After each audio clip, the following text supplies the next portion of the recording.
Most people chase intimacy thinking it's about pleasure, about romance, about the external display of affection. But the Stoics, those warriors of inner strength, knew something deeper. Something eternal. They understood that true intimacy isn't found in the bedroom. It's forged in the unseen spaces between two people, the silences, the struggles, the stares that say, "I see you, and I won't run." If you want to master intimacy, you don't need more technique, you need presence. You don't need to talk more, you need to listen deeper. Because intimacy isn't given. It's uncovered. It's earned.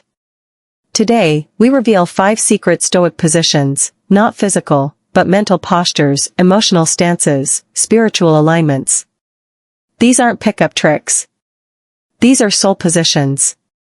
When you take these on, intimacy doesn't just follow, it surrenders to you.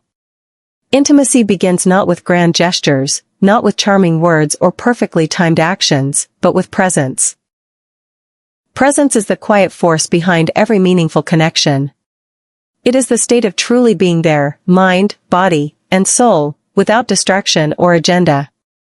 In a world obsessed with performance, where we constantly feel pressured to prove ourselves, intimacy suffers because we confuse doing with being. We believe that to be loved or understood, we must act, perform, entertain, or fix. But the Stoics teach us something radically different. The greatest gift you can offer in intimacy is your full, undivided attention, your grounded presence. When you are present, you are no longer reacting from fear or insecurity. You are not distracted by your own thoughts, your ego's demands, or your inner dialogue about what you should say or do next. Instead, you open yourself to the moment and to the other person without judgment. This kind of presence creates a safe space where true intimacy can unfold. Because intimacy is not about changing the other or controlling the outcome. It's about allowing the other to be who they are and meeting them there. Think about how rare it is to feel truly seen. Not just glanced at, but deeply seen, the way a person looks into your eyes and listens so attentively that you feel your walls dissolve. That kind of presence requires courage because it means stepping outside your own head, your own narrative, and fully embracing another's vulnerability without distraction or defense. It means you aren't preparing a response, you aren't calculating your next move. You are simply there, fully attentive, fully accepting. This presence requires discipline. The world constantly pulls us into performance mode, social media likes, career achievements, appearances, and endless noise. The temptation is to perform intimacy, sending the right text, planning the perfect date, showing up in ways you think will impress. But none of that matters without presence. 1,000 perfect gestures can't replace the power of truly being with someone in the moment. Presence also means tolerating discomfort. When a loved one is upset or distant, your instinct might be to fix, distract, or withdraw. But presence calls you to stay. To sit in the silence, in the tension, in the raw emotion, without fleeing or trying to change it. This steadiness sends a powerful message: I am here for you, not just when things are easy, but when things are hard. That unwavering presence builds trust, the bedrock of intimacy. Moreover, presence is not passive. It's an active engagement, a choice made every moment to show up fully. It's showing empathy without losing yourself, listening without planning your reply, and giving your energy without expectations. When you embody presence, you become a refuge for your partner, a place where they can drop their masks and rest. And that refuge is where true intimacy is born and flourishes. In sum, intimacy begins with presence because it transcends superficial connection. It roots relationships in authenticity and vulnerability. When you practice presence, you stop performing for approval and start existing for connection. That shift transforms every interaction from a performance into a dance of souls, and that is the heart of intimacy. Stillness is one of the most powerful and underestimated forces in building trust, especially in intimacy. When emotions run high, when chaos threatens to break connection, it is stillness that anchors the relationship. It's easy to think trust comes from words, promises, or actions that demonstrate loyalty, but at its core, trust is born from consistent presence and calm steadiness in the face of life's storms. Stillness is not simply physical quiet, It is an inner state of calm and strength that communicates safety without the need for constant explanation or defense. Imagine moments when your partner is overwhelmed by anger, fear, or sadness. The natural impulse might be to react, maybe to argue back, to try to fix what's wrong, or to withdraw to protect yourself. But the Stoic teaches that the greatest service you can offer is to embody stillness. This stillness is a form of non-reactive presence, a stable foundation that lets your partner feel seen and supported without judgment or pressure. It says, "I am here, steady and unshaken, no matter the storm you bring." And that message is incredibly powerful in building trust. Stillness creates an emotional refuge. It diffuses tension because it refuses to feed the fire of reactive chaos. Instead of getting caught up in the emotional whirlwind, you become the calm center, the mountain that does not tremble when the winds howl. Your partner learns over time that they can express their rawest feelings without fear of being met with rage, dismissal, or abandonment.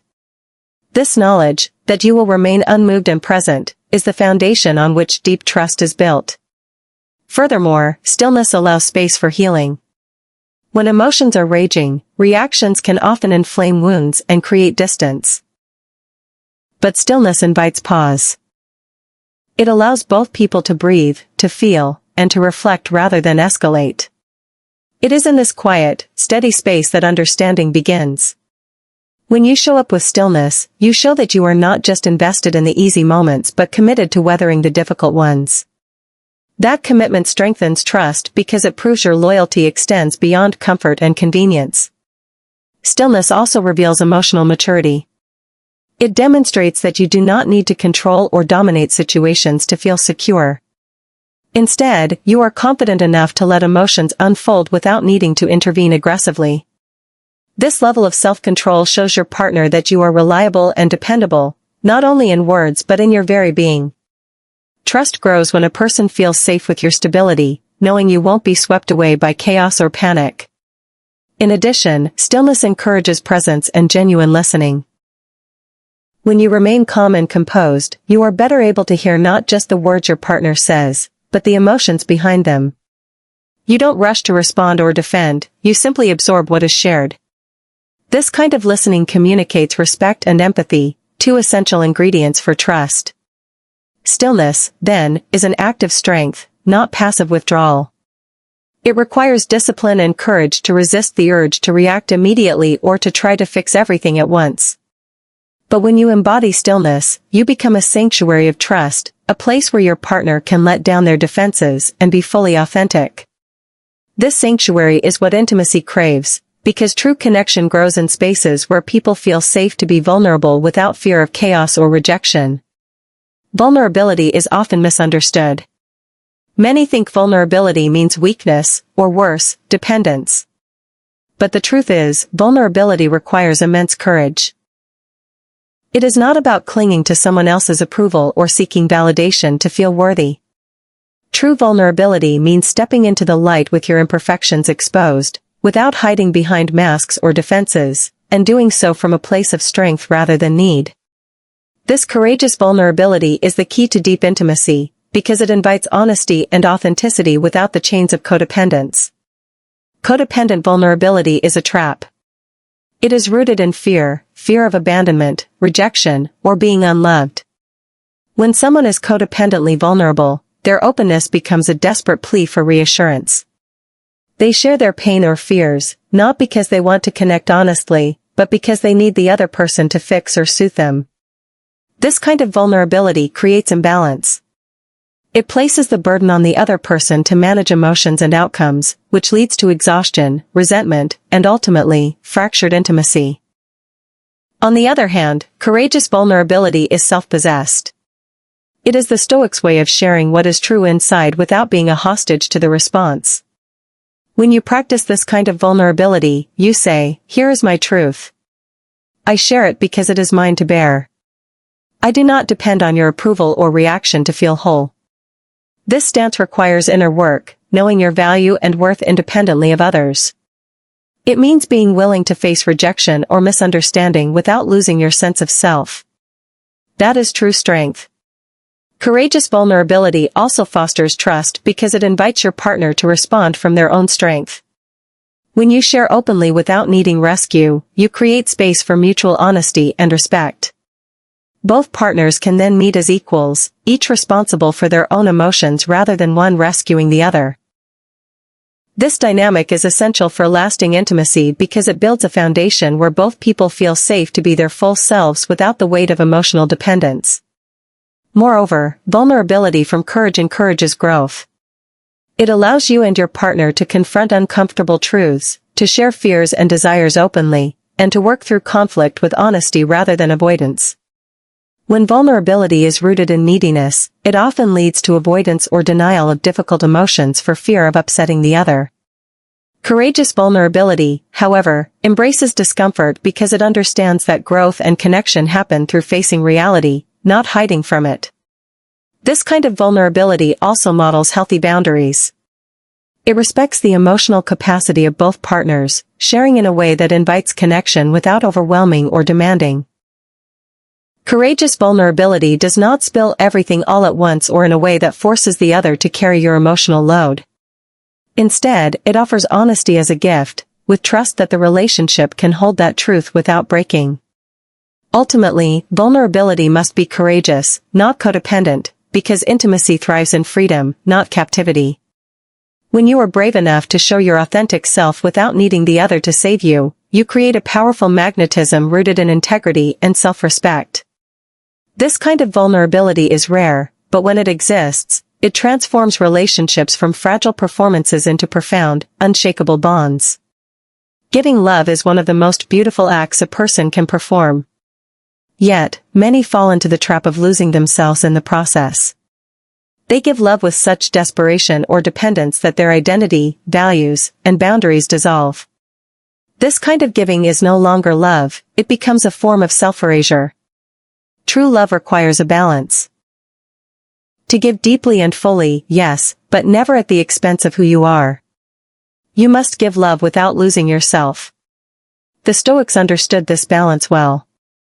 They believed that your selfhood, your character, your integrity, your inner strength, is the foundation upon which all your relationships must be built. When you give love from a place of wholeness, you are offering not a piece of yourself that's fractured or needy, but your entire, strong self.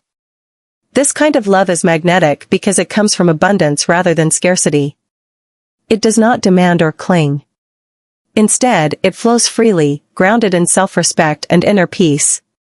Giving love without losing yourself means you recognize that your value is not dependent on another's approval or affection. You do not give to be loved back or to fill a void inside you. Instead, you give because it is an expression of your own generosity, your own choice to share your light without expectation. This detachment from outcome frees you from the anxiety and fear that often poison relationships. When you no longer need love to feel complete, your love becomes a gift, not a transaction. Maintaining yourself in love also means holding clear boundaries. Boundaries are not walls to keep others out, they are the fences that protect your garden. Without boundaries, you risk losing your identity, tolerating disrespect, or sacrificing your needs to please others. But when you know where you stand, what you will accept and what you won't, you communicate strength and self-worth. This clarity is attractive and reassuring. It tells the other person you are reliable and grounded, not someone who bends or breaks at every whim. Moreover, giving love without losing yourself requires emotional maturity. It means loving fully while managing your own emotions. It means not letting fear, jealousy, or insecurity control your actions. Instead, you face your feelings honestly and hold them within yourself. You don't offload your emotional burdens onto your partner or expect them to fix your inner chaos. This self-reliance is not cold or distant, it is warm, steady, and deeply empowering. When you maintain your sense of self and love, you foster a healthier dynamic, one based on mutual respect and freedom. Both partners feel empowered to grow individually and together. There is no need to smother or suffocate, instead, love breathes and expands. You remain connected because you choose it, not because you are afraid to lose it. In the end, love that costs you your identity is no love at all. It's a sacrifice that leaves you empty and resentful. But love that flows from a strong, whole self is life-giving, for you and for the person you love. It creates a bond that is not fragile or dependent but resilient and real. So give love boldly, give love freely, but never lose yourself in the process. Compassion is one of the highest virtues we can practice. It connects us deeply to others, allowing us to feel their pain and joys as if they were our own. But compassion without boundaries is not compassion, it's chaos disguised as kindness. When we give without limits or clear intention, we lose control over our energy, our emotions, and even our sense of self. Compassion must be disciplined, it must have boundaries, or it risks becoming destructive rather than healing. Without boundaries, compassion can quickly turn into enabling. Instead of helping someone grow stronger or overcome their challenges, you inadvertently support behaviors that harm them or yourself. You become a crutch for their weaknesses rather than a catalyst for their growth. This creates a cycle of dependence and dysfunction that ultimately leads to frustration, resentment, and emotional exhaustion.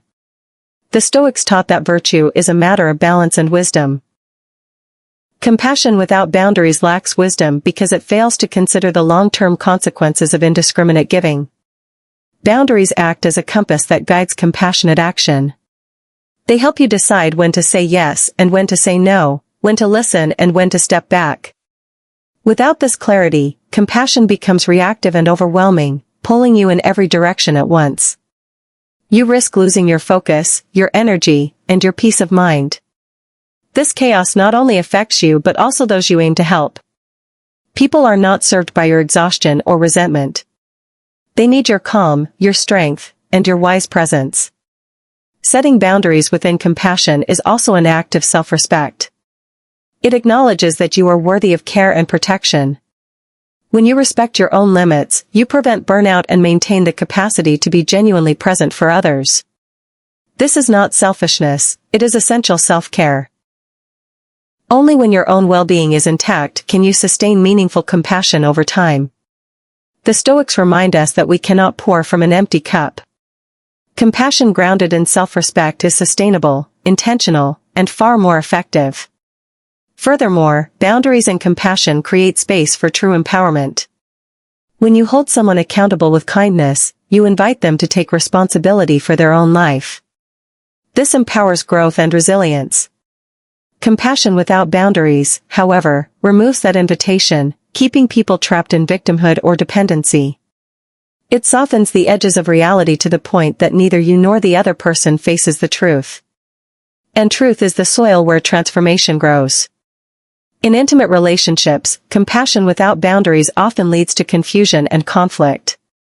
One partner gives endlessly, losing themselves in the other's needs, while the other grows dependent or entitled. This imbalance breeds chaos because it ignores the natural limits of human energy and emotional capacity. Boundaries restore balance. They clarify roles and responsibilities and protect the relationship from becoming toxic or one-sided. Ultimately, compassion without boundaries creates chaos because it sacrifices order, clarity, and self-respect in the name of kindness. True compassion is disciplined, measured, and wise. It knows when to give and when to withhold, when to support and when to challenge. It holds others with love but also with strength. When compassion has boundaries, it becomes a powerful force for healing, growth, and connection, never chaos. Integrity is often overlooked in conversations about attraction and intimacy, yet it is the foundation upon which true connection is built. While charm, looks, and charisma may catch attention, it is integrity that holds hearts and minds. Integrity is the quality of being honest, consistent, and true to oneself and others. It is the invisible magnetism that draws people in on a deeper level because it signals trustworthiness, reliability, and authenticity, qualities that no amount of superficial appeal can replace. The Stoics taught that living with integrity means aligning your actions with your values, regardless of circumstance or audience. This alignment creates a sense of inner harmony and peace that radiates outward. When you live with integrity, your words match your deeds. You don't say one thing and do another. You don't pretend to be what you are not. That consistency builds a quiet power that others sense immediately. It creates confidence not only in yourself but also in how others see you. And confidence is undeniably attractive. Integrity is the highest aphrodisiac because it offers safety. In intimate relationships, nothing is more alluring than the assurance that a person's character is solid. When someone has integrity, you know you can trust them with your vulnerability, your secrets, and your heart. You feel secure because their loyalty and honesty are not situational, they are woven into the fabric of who they are. This security allows intimacy to deepen because there is no fear of betrayal or disappointment lurking beneath the surface. Moreover, integrity fosters respect, both self-respect and the respect of others. When you act with integrity, you command respect effortlessly. People are drawn to those who hold themselves to high standards because it signals strength and discipline. You demonstrate that you value yourself enough to be truthful and consistent, and that standard invites others to treat you the same way. In the realm of attraction, respect is magnetic. It distinguishes fleeting interest from lasting connection. Integrity also amplifies your presence. When your life is lived authentically, there is a compelling energy that surrounds you. You don't have to perform or manipulate situations because your true self is enough. This authenticity is rare and precious in a world full of masks and pretenses. It invites others to drop their own facades and meet you in genuine connection. That shared authenticity is fertile ground for passion and closeness. In addition, living with integrity cultivates emotional resilience. It means owning your mistakes, standing by your principles, and facing challenges with honesty. This resilience is attractive because it shows strength of character. People want to be with someone who can handle adversity without losing themselves or resorting to deceit. Integrity makes you dependable in the hardest moments, and that dependability is deeply alluring. Ultimately, integrity is the highest aphrodisiac because it transcends superficial appeal and touches the core of who we are. It transforms attraction from a fleeting spark into a lasting flame. When you embody integrity, you become irresistible, not because of external factors, but because your character shines with an authentic light that draws others in and keeps them near. That is the true power of integrity. Mastering intimacy is not about grand gestures or fleeting moments of passion. It is about embodying timeless virtues. Presence, stillness, courage, boundaries, and above all, integrity. These are not just abstract ideas, they are practical tools, daily choices that transform how we connect with others and ourselves. When you cultivate these stoic positions, you don't just attract intimacy, you create a sanctuary where real connection thrives, where trust is unshakable, and where love flows freely without fear or need. Remember, intimacy is not given or taken, it is earned through consistent, authentic presence and unwavering character. The path is not always easy, but it is infinitely rewarding. As you step into these secret stoic positions, you will find a deeper sense of fulfillment, not just in your relationships but in every aspect of your life. You become a person others feel safe to open up to, a partner who loves without losing themselves, and a soul whose light draws others near. So, commit to this journey. Stand firm in your values, embrace vulnerability with courage, and hold compassion with clear boundaries. Let integrity be the beacon that guides you. In doing so, you unlock the highest form of intimacy, the kind that lasts, heals, and transforms. Master intimacy, and you master the art of connection itself. Your relationships, your life, and your spirit will never be the same.